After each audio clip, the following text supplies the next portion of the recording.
સમાચાર આણંદના ઉમરેઠમાં સગીરા પર દુષ્કર્મ આચરનાર બિન હિન્દુ શખ્સની ધરપકડ થઈ છે. પોલીસે ઇરફાન શેખ નામના આરોપીની ધરપકડ કરી છે. આરોપીએ 16 વર્ષીય સગીરા સાથે દુષ્કર્મ આચર્યું હતું.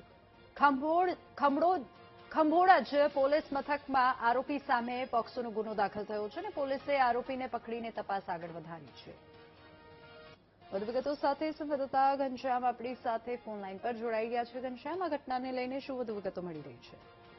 ચોક્કસથી જે ઉમરેઠ પંથક છે ત્યાં ખંભોળજ પોલીસ સ્ટેશનની હદ વિસ્તારમાં એક વિધર્મી યુવક દ્વારા એક 16 વર્ષની સગીરા સાથે દુષ્કર્મ ગુજારવામાં આવ્યું હતું. ત્યારબાદ સમગ્ર મામલો સામે આવતા પરિવારે આખરે ફરિયાદ નોંધાવી હતી અને પોલીસ દ્વારા તત્કાલ અસરથી પોક્સો એક્ટ હેઠળ ગુનો દાખલ કરી અને આરોપી ઇરફાન શેખને ગણતરીના જ કલાકમાં ઝડપી પાડે છે અને હાલ તેનું મેડિકલ તેમજ જરૂરી ચકાસણી ચાલી રહી છે. ત્યારબાદ જે વધુ જે વિગતો છે તે સામે આવી શકે છે.